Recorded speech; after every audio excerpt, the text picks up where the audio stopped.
Deməli müəllimlər, bu gün biz idrak taksonomiyasını keçəcəyik. Əslində çox maraqlı bir mövzudur. Maraqlı olmağından da əlavə, yəni sırf imtahan mövzusudur. Yəni 2 sual həmişə, 2 sual buradan düşür imtahana. Bax bu mövzudan düşür. Ona görə bu mövzunu əgər ilk dərs üçün deyək ki, çox da yaxşı mənimsəməsəniz, heç də narahat olmayın. Bu elə bir mövzudur ki, yəni bir dərsə tam mənimsəniləsi bir mövzu deyil. Bunu testlər üzərində eləyəcəyik. Testlərlə, sınaqlarla müzakirə eləyə-eləyə tam olaraq başa düşəcəksiniz. Ona görə də yəni narahat olmayın ona. Diqqətlə birinci dərs səslərimə də qulaq asarsınız. Materialları da göndərəcəm bu dərsdən sonra. Ola bilər ki, elə 31-i bayrama düşdüyünə görə 31-inin də dərsini göndərəcəm. Vaxt olduqca dinləyərsiniz bu dərsləri. İnşallah ki 31-ini danışıb qrupa səs atacağım. 31-ini hansı günəsə keçirdərik, ya səhərə, ya axşama salarıq.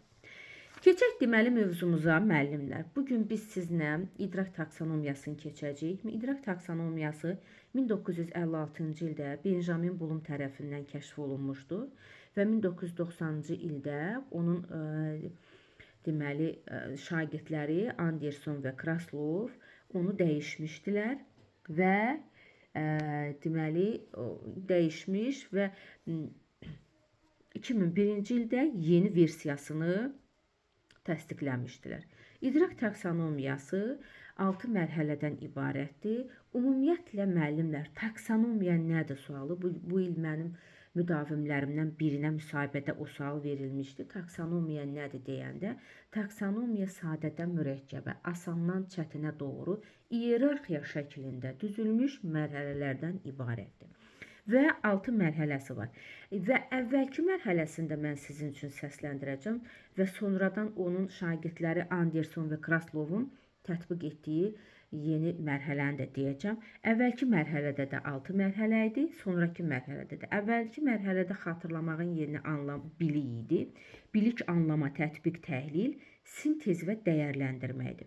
Sonraki mərhələlərdə isə dəyişiklik elədilər. Bilik oldu xatırlama, anlama, tətbiq, təhlil, sintez keçdi yaratmağın yerinə, yəni sintez elə özü yaratmaq deməkdir və dəyərləndirmə 5-ci mərhələyə keçdi.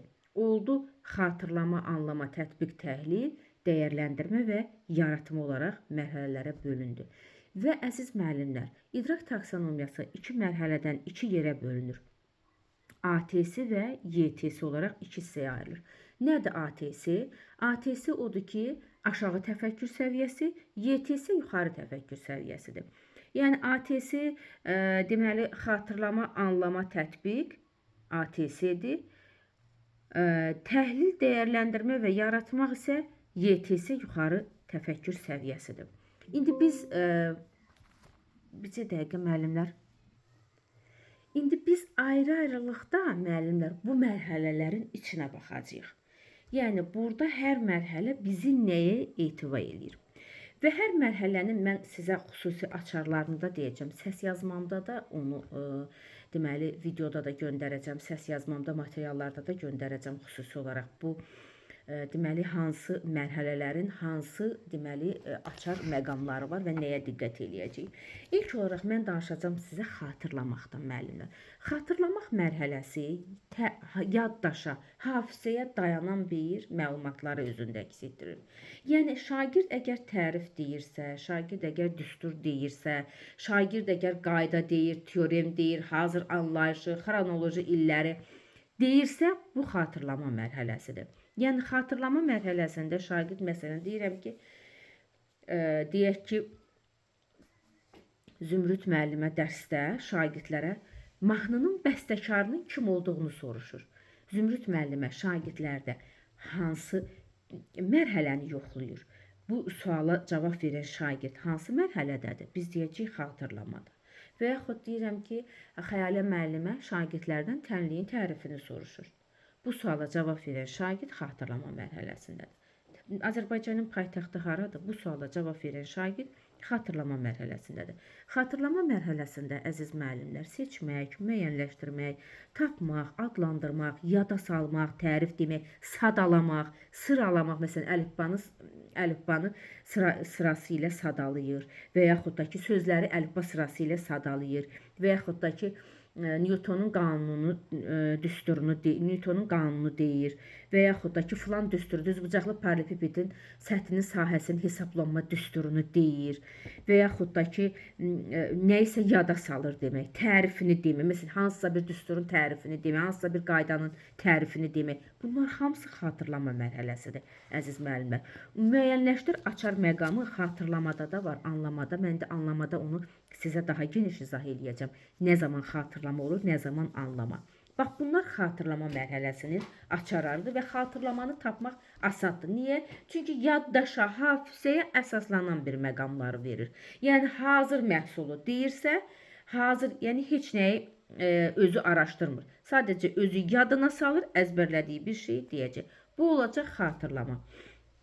Biz indi danışacağıq sizə anlama mərhələsindən. Anlama mərhələsində şagird burada anladığını nümayiş etdirir. Yəni, məsələn, deyək ki, feilin zamanlarını, şagird feilin zamanlarını deyirsə, bu xatırlama mərhələsidir. Amma deyirəm ki, Əli feillə sifəti müqayisə ilə. Bu olacaq anlama mərhələsi. Və yaxud da ki, deyirəm ki, şagird ismin tərifini deyir. Əşyanın, varlığın, adını bildirən əsas nitq hissəsinə isim deyilir. Bu olacaq xatırlama. Amma indi deyirəm ki, Əli çıx lövhədə verilmiş sözləri cədvəl üzrə qruplaşdır. Hansı sadə isimdir, hansı düzəltmə isimdir, hansı deyək ki, mürəkkəb isimdir. Hamısını cədvəl üzrə qruplaşdır. Əgər şagird o verilmiş sözü cədvəl üzrə qruplaşdırırsa, deməli bunu anlamalıdır, dərk etməlidir ki, bunu qruplaşdırsın. Elə deyilmi müəllimlər? Bax, gəlin baxaq, bir insan nə zaman onu nə isə yerinə getirə bilər? Gərək anlayıb dərk edən zaman. Məsələn, deyirəm ki, anlama mərhələsində deyirəm ki, düzəltmə sözlər nəyə deyilir? Məsələn, şagird tərifini deyir. İndi deyirəm ki, bax, lövhədə düzəltmə sözlər vermişəm. Sadə sözlər, düzəltmə sözlər. Get, seç, onları qruplaşdır, yaz. Bu şagird bunu dərk eləməsə, nə biləcək hansı düzəltmədir, hansı sadədir, hansı mürəkkəbdir? Deməli, bunu dərk eləmək. Bu olacaq, deməli, anlama mərhələsi. Anlama mərhələsi, məsələn, interpretasiyadır.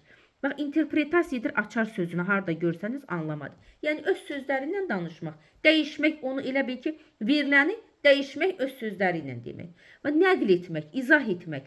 Məsələn, deyirəm ki, mətni öz sözlərindən izah elə. Bir şagird öz sözləri ilə nə isə danışırsa, izah eləyirsə, bunu anlamalıdır ki, danışsın. Bu olacaq konsept, bilik olaraq olacaq konseptual bilik, mərhələ olacaq anlama mərhələsi. Sonra, məsələn, deyirəm ki, bax, anlama mərhələsində deyirəm ki, müqayisə edirdə də var anlama mərhələsi, təhlildə də var, deməli, müqayisə edir. Məsələn, anlamada nə zaman müqayisə olacaq? Deyirəm ki, alma ilə armudu müqayisə ilə. İsimlə sifəti müqayisə ilə. Oxşar və fərqli cəhətlərini müqayisə ilə. Bu olacaq anlama mərhələsi. Amma müqayisə edir feilini siz anlama mərhələsində də görəcəksiniz müəllimlər. Bir də təhlil mərhələsində görəcəksiniz. Məsələn, bax, təhlildə necə olacaq? Məsələn, deyirəm ki, mətndəki həlledici məqamları müqayisə ilə. Bax, bu olacaq təhlil mərhələsi. Və yaxud Azərbaycanın təhsili ilə Türkiyə təhsilini müqayisə ilə. Əgər bir şeyi ki, şagird özü araşdırıb, onu incələyib, təhlil eləyib, müqayisə eləyəcəksə, bu olacaq təhlil. Yox, hazır məlumatdır, ismi də oxumuşam, sifəti də oxumuşam. Bilirəm ki, isimdə bu var, sifətdə bu var, indi müqayisə eləyəcəm. Bu olacaq anlama. Amma bir şeyi ki, şagird özü müqayisə eləyəcək, özü araşdıracaq, özü nə isə ortaya çıxardacaq və orada bir dənəsini ön plana çəkəcək, bu olacaq təhlil mərhələsi. İndi bunu təhlil mərhələsində daha geniş formada sizə deyəcəm.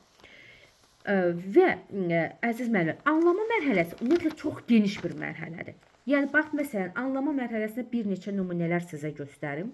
Deyək ki, Birinci Dünya müharibəsindən sonra Fransa ilə Almaniyanın iqtisadiyyatının fərqli xüsusiyyətlərini müəyyənləşdir. Bu suala cavab verən şagird anlama mərhələsindədir. Fərqli xüsusiyyətlər ortaya çıxardacaqsa, fərqləndirəcəksə anlamadır. Bax, adicə fərqləndirir, nümayiş etdirir, qruplaşdırır, nəticə çıxarır, müqayisə edir, təsvir edir, öz sözləri ilə deyir, interpretasiya edir, təsnif etmək, ümumiləşdirmək. Məsələn, şagird verilmiş mətnləri ümumiləşdirir. Şagird 2 mətn oxuduqdan sonra nəticə çıxarır. Anlama və nə zaman şagird nəticə çıxara bilər? Anladığı zaman. Nə zaman bir ümumiləşdirmə apara bilər? Dərk edən zaman. Məsələn, şeir deyirsən ki, şeiri nəsrə çevir. Nəzmi nəsrə çevirir. Deməli, bu şagird olacaq anlama mərhələsində. Və yaxud da ki, müəllim şagirddən məsələn, nağıl oxuduqdan sonra deyir ki, hansı nəticəyə gəldiyini soruşur. Şagird bir nəticəyə gəldiyini deyirsə, anlama mərhələsidir. Və yaxud da ki, sifəti keçmişəm, deyirəm ki, uşaqlar, sifətə aid bir nümunələr gətirin. Deməli, şagird anlama mərhələsində. Nümunələr gətirir, açar feili anlama mərhələsindədir. Bax, bunlar deməli anlama. Və yaxud da ki, müəllimlər, bax, məsələn, mən indi onu izahda da sizə göndərəcəm. Məsələn, seçmək və müəyyənləşdirmək açar feilləri. Həm anlamada var, həm xatırlamada var. İndi gəlin, baxaq görək nə zaman anlama olur, nə zaman. Məsələn, deyirəm ki, müəllim şagirdə 2 şəkil göstərir. Bunlardan hansının idmançıya, hansının müğənniyə aid olduğunu soruşur, müəyyənləşdirməyi soruşur. Bu olacaq xatırlama. Çünki idmanla bağlı mövzu keçəndə idmanın şəkillərini görüb, incəsənətlə bağlı keçəndə müğənninin şəkillərini görüb, şagird gördüyünü yadına salacaq ki, bu müğənnidir, bu da idmançıdır. Xatırlayıb deyəcək. Amma indi deyirəm ki, Nərgiz, dur ayağa, qələvi metalların, qələvi torpaq metalların, qələvi metallarla, qələvi torpaq metallarının oxşar və fərqli cəhətlərini müəyyənləşdir. Deməli, şagird oxşar və fərqli cəhət müəyyənləşdirirsə, deməli, anlamadır. Çünki orada, bax, müəllimlər, bir var, bir dənə hazır məlumatdır. Deyirik, bunun başqa cavabı yoxdur. Mən bu dəqiqə sizdən soruşsam ki, ay müəllimlər, kurikulumun neçə prinsipi var? Baxacam görüm kim 6 deyir. Bunun 6-dan başqa cavabı var? Yox. Deməli, bu xatırlamadır. Amma deyirəm ki, oxşar və fərqli cəhətlər. Çünki burada gör nə qədər cəhət var. Həm oxşar cəhət var, həm fərqli cəhətləri var, bir çox xüsusiyyətləri var. Deyək ki, bu qələvi metalların, qələvi torpaq metalların. İndi şagird bunları araşdırmaq üçün, şagird bunları müqayisə etmək üçün nə edəcək? Anlamalıdır. Bir dərk eləməlidir ki, hansı xüsusiyyətlər bunun oxşar xüsusiyyətidir, hansı xüsusiyyətlər bunun fərqli xüsusiyyətləridir. Yəni bunları, məsələn, deyirəm ki, verilmiş sözləri əlifba sırasını müəyyənləşdir. Əlifba sırası ilə şagird bu sözü müəyyənləşdirsə, deməli, xatırlayacaq da əzbər dayananda əlifba sırasını əzbər bilir. Amma deyirəm ki, cümlədə toplu isimləri seç. Cümlədə toplu isimləri müəyyənləşdir. Seçmək, müəyyənləşdirmək eyni bir şeydir, deyək ki, məsələn. Həm seçmək də verilə bilər, həm müəyyənləşdirmək. Bu toplu isimlər, cümlədə bu isimlər varsa, bu toplu isimlər varsa, bu cümlədə konkret isim var, mücərrəd isim var, nə bilim, tək var, cəm var, nə var? Mən indi bunu anlamalıyam. Mən bunu dərk eləməliyəm ki, seçim bu topludur, bu konkret isimdir, bu cəm isimdir və s. Deməli, seçirəm seçindən, dərk eləməklə seçirəmsə anlayıram. Anlama mərhələsidir. Məsələn, deyirəm, mətndən verilən sifətin dərəcələrini müəyyənləşdir. Mətn vermişəm, deyirəm, Fəridə, gəl görüm qızım bura. Bax, bu sifətin dərəcələrini bunun içindən seç, müəyyənləşdir. Deməli, bu uşaq anlamasa, onu müəyyənləşdirə bilməyəcək. Bax, bu olacaq, deməli, anlama mərhələsi. Sonra, deməli, mən sizə danışacağım tətbiq mərhələsindən. Tətbiq mərhələsində, müəllimlər, bir icra var. Bir nəyisə yerinə yetirmək var. Deyək ki, bir şeyin öyrənir, İndi onu tətbiq edəcək. Anlama mərhələsi konseptual biliyə uyğundur müəllimlər. Məntiqi təfəkkürə uyğundur. Bunları qeydiyyatda apara bilərsiniz. Anlama mərhələsi məntiqi təfəkkür konseptual bilik olaraq götürülür, amma həmişə yox. Həmişə yox. Yəni ara sıra dəyişkən, istisna hallar ola bilər. Gələk tətbiq mərhələsində isə orada bir görsüz tətbiqdə ən çox riyazi məsələlərlə bağlı olur burada. Prosedural bilik deyəcəyik buna daha çox. Məntiqi təfəkkürə də uyğun gələ bilir, təfəkkür olaraq. Deməli, tətbiq mərhələsində deyəcək prosedural biliyə uyğundur. Məsələn, tətbiq mərhələsində müəllimlər nə zaman, məsələn, tətbiqdə necə olacaq? Bir şeyləri şagird yerinə yetirirsə, icra eləyirsə, onu deyək ki, tətbiq edirsə, deməli bu tətbiqdir. Amma öyrəndikdən sonra. Məsələn, şagird texnologiya dərsində naxış tikməyi öyrənir və başlayır o dəsmala naxış tikməyə. Deməli, tətbiq mərhələsidir. Müəllim mövzunu keçdikdən sonra öyrəndiklərinə əsasən şagirdlərə esse yazmağı tapşırır. Deməli, tətbiq eləyir. Öyrəndiyinə əsasən. Eləyirsə tətbiq mərhələsi. Məsələn, deyirəm ki, verilmiş sözləri feilin indiki zamanında olan 5 dənə cümlə qur. Burada şagird hər hansı bir anladığı məlumatı tətbiq etməlidir, yerinə yetirməlidir, icra etməlidir. Feilin zamanlarını keçmişəm. Deyirəm, indi feilin zamanlarını indiki zamanda olan 5 cümlə yaz. Və yaxud da ki, məsələn, belə bir cümlə əvvəllər müəllimlər biz deyirdik ki, bax, indi onu mən sizə qeydiyyatda da göndərəcəm. Düstura əsasən tapşırığı yerinə yetirirsə şagird, bunu əvvəl biz götürürdük anlama, sonradan idrarda dəyişiklik oldu. Düstura əsasən, düstura görə gördünsə bu anlama mərhələsidir. Harda düstura əsasən, teoremə görə, əsasən görə, bax bunlara görə, bunlar verilibsə əgər, bu olacaq anlama mərhələsi. Amma nə zaman tətbiq görəcəksiniz? Məsələn, deyək ki, o verilmiş situasiyanın içində müəllimlər bir nə var? Həyati bir situasiya var. Həyati bir yerinə yetirmə, icra var orada. Yəni, onu biz həyatda eləyə bilirik. Bax, məsələn, deyək ki, indi ona uyğun bir nümunə göstərirəm sizə. Ona uyğun nümunə göstərirəm. Otağa kafel döşəmək üçün nə qədər kafel lazım olduğunu hesabla. Məsələn, deyirəm ki, əli, duraya, bax, bu otağa nə qədər kafel gedəcək? Bunun nə qədər kafel gedəcəyini hesabla. Məsələn, deyirəm ki, uşaqlar, bax, biz bu pəncərənimizin önündəki bu dipçəkləri üzərini kağız örtüklə örtməliyik. Gəlin, hesablayın. Görək, bu dipçəklərin üzərini örtmək üçün nə qədər bizə kağız lazımdır?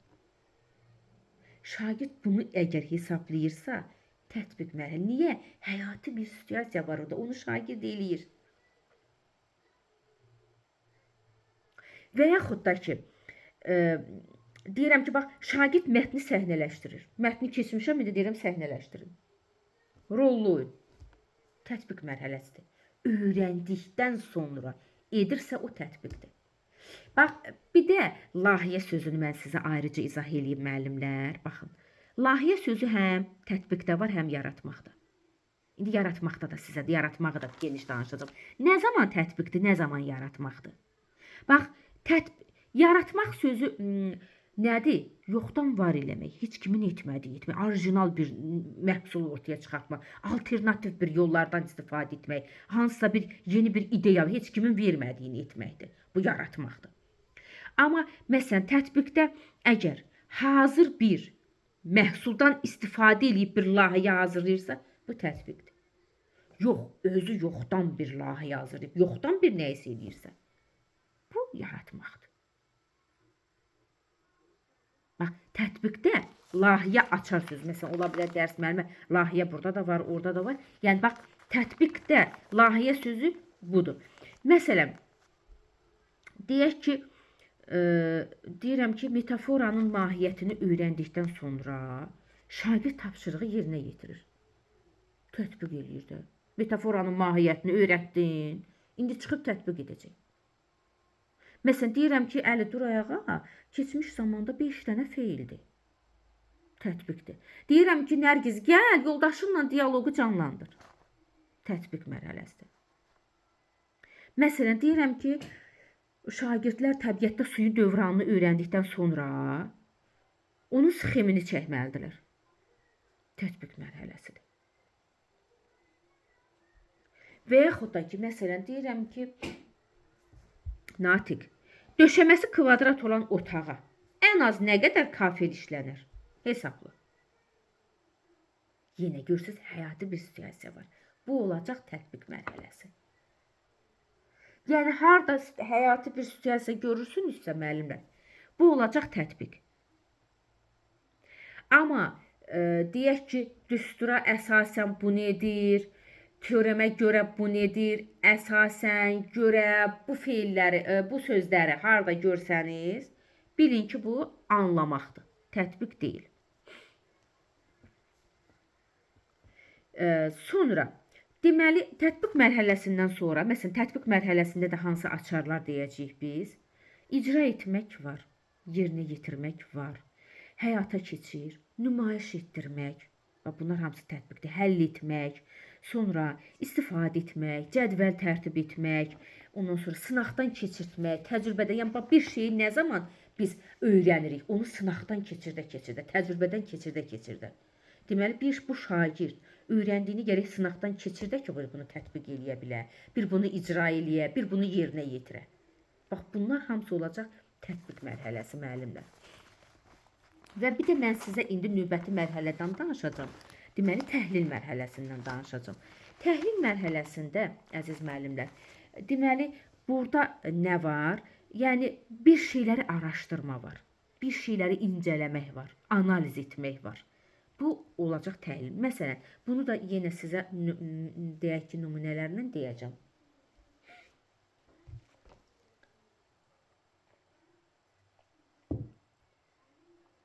Üzr istəyirəm, müəllimlər. Burada nəyi əsas götürəcəyik təhlil mərhələsində, müəllimlər? Ən vacibi seçir şagird. Ən mühümü, ən maraqlısını, deyək ki, daha mühüm, daha vacib, ən mühüm, ən maraqlı nüanslar, ən faydalısı, ən əhəmiyyətlisi seçirsə, bu təhlil mərhələsidir. Bax, deyək, indi nümunələrlə göstərirəm bunu. Nümunələrlə deyəndə daha yaxşı başa düşürsünüz. Məsələn, deyək ki, şagird həlledici məqamları göstərir. Həlledici məqam. Bax, bir çox məqam var. Onun içindən seçib daha həlledicilərini göstərirəmsə, təhlil mərhələsidir, müəllimlər. Əsas ideyasını, məsələn, deyirəm ki, mətnin əsas ideyasını seçir, göstərir. Ən vacib elementi göstərir. Verilmiş, deyək ki, situasiyaların içindən ən əhəmiyyətlisini müəyyənləşdir. Ən əhəmiyyətli, ən mühüm, ən vacib, ən faydalı, ən maraqlı, daha mühüm, əsas ideya, vacib məqam deyirəmsə, təhlil mərhələsi. Məsələn, bir də müəllimlər, deyəcəm mən sizə təhlil mərhələsində əsaslandır açar feili var. Bax, əsaslandır açar feili dəyərləndirməkdə də var. Burada da var. İndi mən deyim sizə, nə zaman dəyərləndirmə olur, nə zaman təhlil olur. Gəlin təhlildən başlayaq. Məsələn, nə zaman təhlil olacaq? Deyirəm ki, verilmiş mətni araşdıraraq, hadisənin baş verməsinə təsir edən əsas səbəblər ilə hadisəyə təsir edən ikinci dərəcəli faktları müəyyənləşdir. Bax, bu görürsünüz, dedim, əsas səbəblər ilə ikinci dərəcəli. Deməli, biz burada əsas səbəbləri seçəcəyik. Bu olacaq təhlil mərhələsi, müəllimlər. Əsaslandır feili nə zaman olacaq təhlildə? Əgər şagird fikrini faktlara görə, fakt sözünü gördünüzsə təhlildir. Bax, mən indi sizə deyəcəm, dəyərləndirmənin izahında. Dəyərləndirmə açar sözü, belə əsaslandırma açar sözü daha çox biz dəyərləndirmədə görürük. Amma nə zaman görəcəyik, onu da deyəcəm sizə.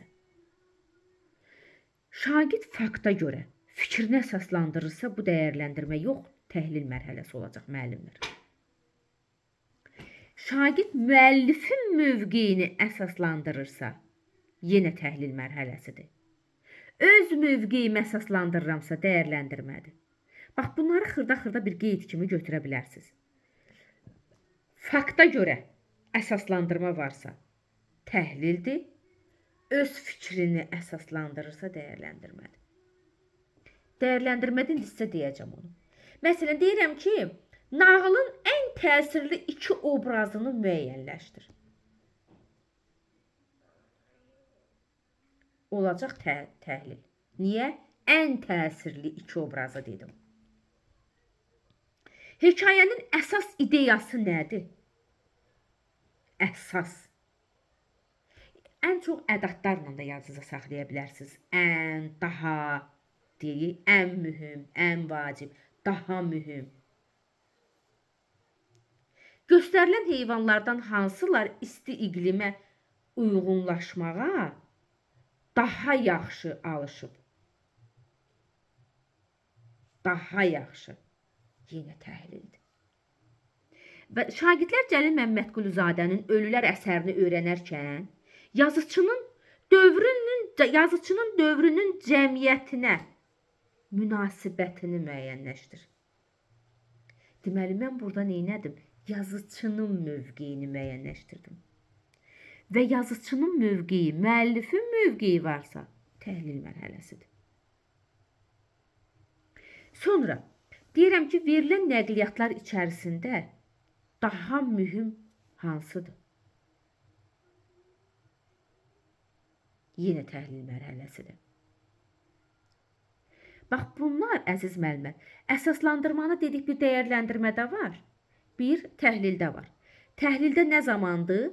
Fakta görə əsaslandırır fikrini. Fakt var. Dəyərləndirmədə öz fikri var. Bax, müəyyənləşdir feili bayaq mən sizə dedim, xatırlamada da var, anlamada da var. İndi də dedim ki, təhlildə var. İndi deyərsiniz, ay müəllimə, nə oldu? Bayaqdan bunda dediniz, bunda indi gəldiniz, bunda dediniz. Hər üçündə var müəllimlər. Bax, indi mən sizə bir dənə axımlı şəkildə o nümunələrlə göstərim, elə yadınızda qalsın. Xatırlamada nə zaman olacaq? Şagird hazır məlumat. Deyirəm ki, Flora, qızım, 92-ci ildə baş verən hadisələri müəyyənləşdir. Bu 92-ci ildə baş verən bu hadisələri bilir də, əzbərləyib, yadında deyəcək. Deməli, müəyyənləşdir, bu oldu xatırlama.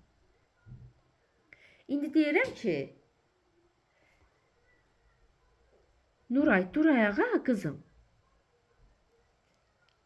İsimlə, sifətlə zərfin oxşar cəhətlərini müəyyənləşdir. Burada nə olacaq? Anlama. Bu Nuray dərk eləyəcək. Sifətdə nə var, zərfdə nə var? Müqayisə eləyib oxşarlığını müəyyənləşdirəcək. İndi deyirəm ki,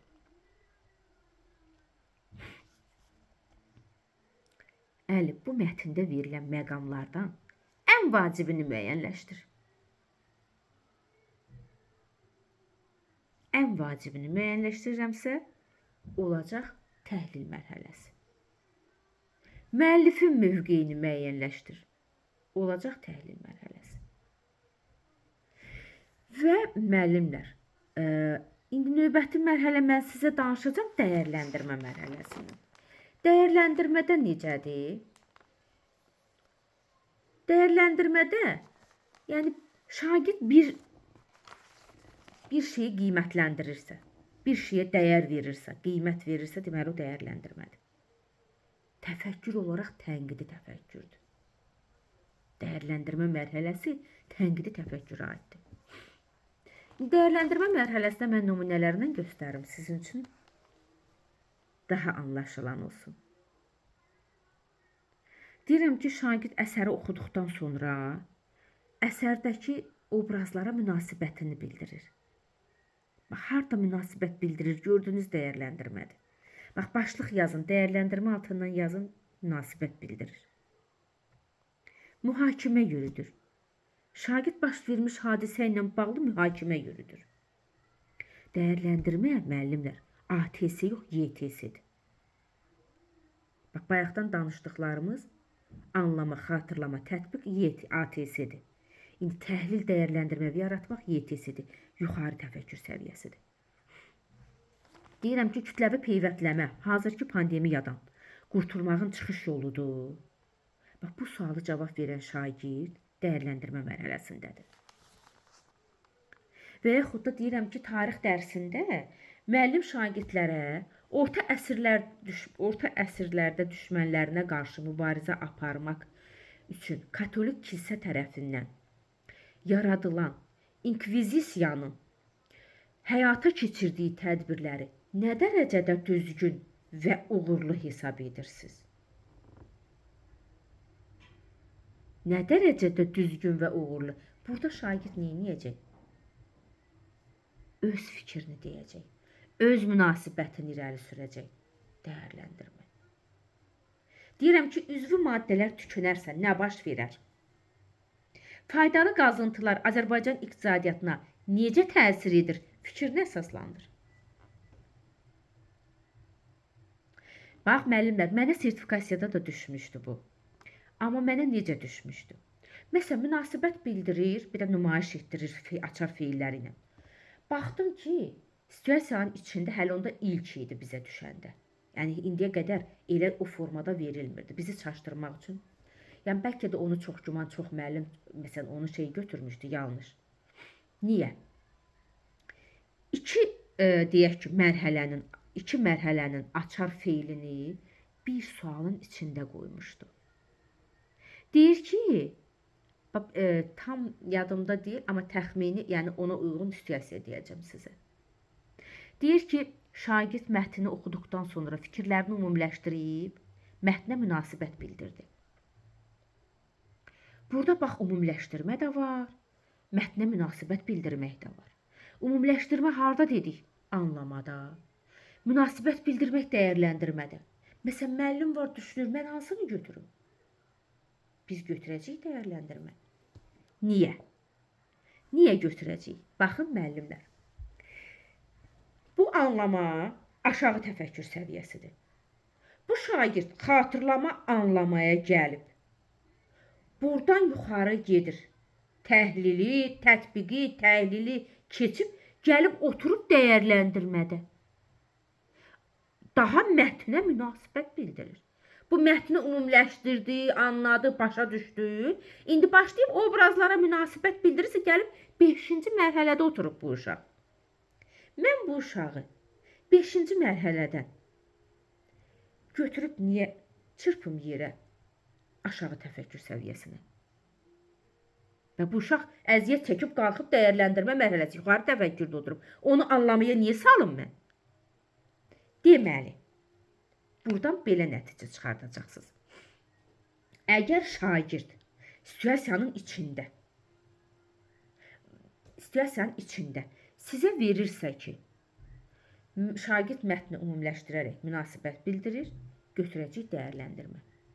Situasiyanın içində hansı mərhələnin açarı daha yüksəkdirsə, o yüksəyi götürəcəksiniz.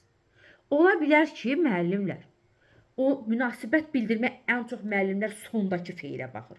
Gətirər sizi çaşdırmaq üçün sona nə qoyar? Məsələn, situasiyanı dəyişirəm, formatı dəyişirəm. Bax, bu mövzuya diqqətlə qulaq asın. Burada hamınız kameranızı bağlamısınız. Buradan baxıram. İndi bilmirəm orada nə işlə məşğulsunuz. Məni dinləyirsiniz, dinləmirsiniz. Amma bu mövzuda 2 sualınız var. Bax, bunu dərk eləsəniz, müəllimlər, 2 sual cibinizdədir. Fidan müəllimə, ürəyinə quzu kəsin Fidan müəllimə. Fidan müəllimə deyir, buradayam. Hə, dərsimizi də bugünkü dərsdə qayda edirəm yeri gəlmişkən. İndi situasiyanı dəyişirəm. Bax, necə verəcəm? Deyirəm ki, şagird mətni oxuduqdan sonra mətndəki obrazlara münasibət bildirdi, mətnlə bağlı bir neçə nümunələr göstərdi. Nümunələr göstərir hardadır? Anlamada. Bəs münasibət bildirib axı o uşaq. O uşaq dəyərləndirmədədir. O yazdığı niyə gətirib biz salaq bu anlamağın yanında sağ? Axı bunu keçə-keçə gəlib o uşaq. Deməli biz nəyi götürəcəyik? Dəyərləndirməni. Çünki ən yüksək səviyyə hansıdır? Biz onu götürəcəyik. İstəyir o situasiyada nümunə göstərmək olsun, istəyir nə olsun, sonda verilsin, ortada verilsin, əvvəldə fərq eləmir. Münasibət bildirir varsa, mühakimə yürüdür varsa, dəyərləndirir var, qiymətləndirir varsa, biz gedib onu götürəcəyik. Yəni həmişə də açara köklənməyəcəyik.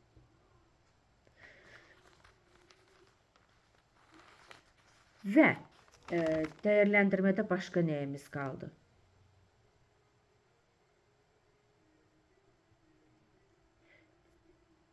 Bir də sonuncu mərhələmiz qaldı bizim yaratmaq. Yaratmaq çox rahat, asandır. Yəni əslində yaratmağı testlərdə də çox az verirlər. Çünki tapmaq onu rahatdır. Burada da yəni yoxdan var etməkdir, heç kimin etmədiyini etmək. Sənin bir orijinal məhsul, deyək ki, bir maraqlı bir ideya, heç kimin vermədiyi bir ideyanı irəli sürməkdir. Məsələn, deyirsən ki, uşaqlar, kitabların jurnalın üz qabığına dizayn fikirləş. Havanın çirklənməsinin qarşısını almaq üçün təkliflər planı hazırla. Və yaxud deyirsən ki, özünüzdən hekayə yazın, gətirin. Məsələn, Zümrüd müəllimə deyir ki, uşaqlar, bax, özünüzdən bir mahnı bəstəliyin, gətirin. Bir musiqi yazın, bir şeir yazın. Biologiya dərsidir. Məsələn, uşaqlara soruşur ki, müəllimə, uşaqlar, şirin su qıtlığını aradan qaldırmaq üçün tədbirlər planı hazırla. Bax, harda deməli, görsəniz ki, buklet, poster hazırlamaq, buklet hazırlamaq, yaratmaq, layihə hazırlamaq, o heç kimin etmədiyini. Ondan sonra poster, buklet, deyək, alternativ yollar. Bax, bunlar hamısı yaratmağın açarlardır. İndi yadıma nə düşdüsə onları dedim, unutduqlarımı səs yazmada göndərəcəm. Yəni, bax, bunlar hamısı yaratmaq mərhələsidir. Məsələn, maarifləndirici kampaniyaların keçirilməsi yaratmaq mərhələsidir. Layihələrin hazırlanması, poster hazırlamaq, buklet hazırlamaq, yeni plan, yeni layihə. Bunlar hamısı yaratmaqdır, müəllimlər. Belə müəllimlər, deməli, bugün biz sizlə idrak taksonomiyasını keçdik. Müəllimlər, bir dənə də bir yaxşı yadıma düşdü, sonda onu da qoy sizin üçün vurğulayım. Bu idrak taksonomiyası ki var, bu bizlə həmişə yoldaşdır. Bütün mövzularda, hər bir şeydə qarşımıza çıxacaq.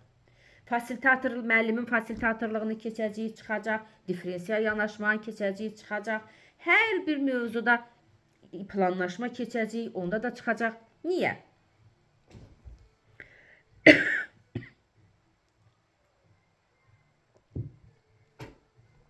Üzürlü sayın.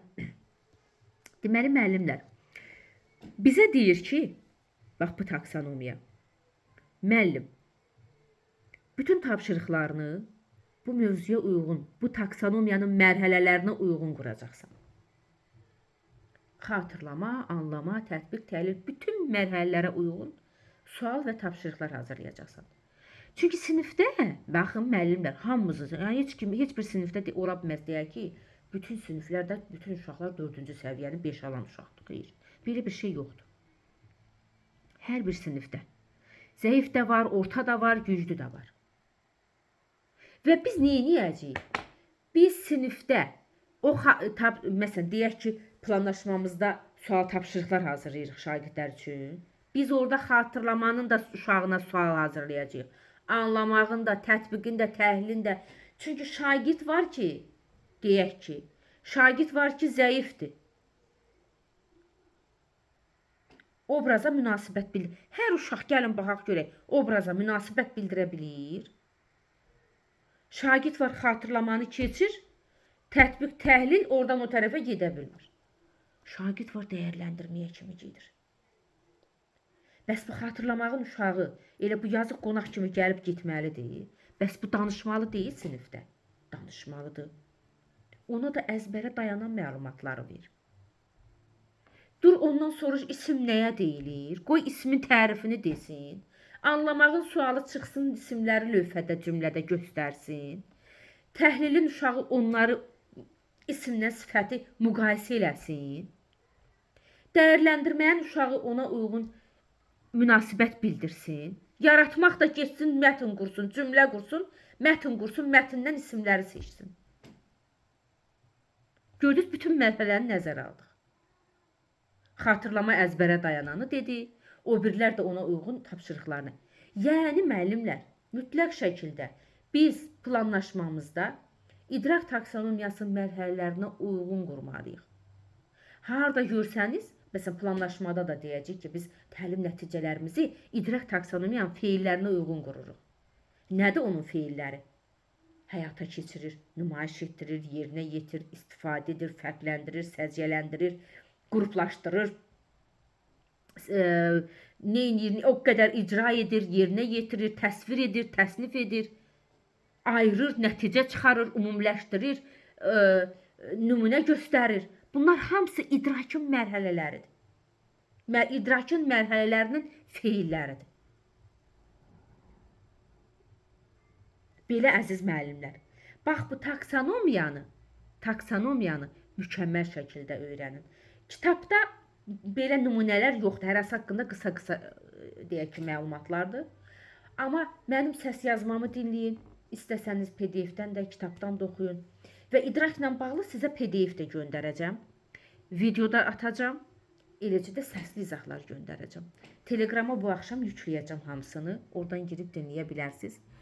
Bu arada bizi izləyən müəllimlər, bizim yanvar ayından qruplarımız açılacaq.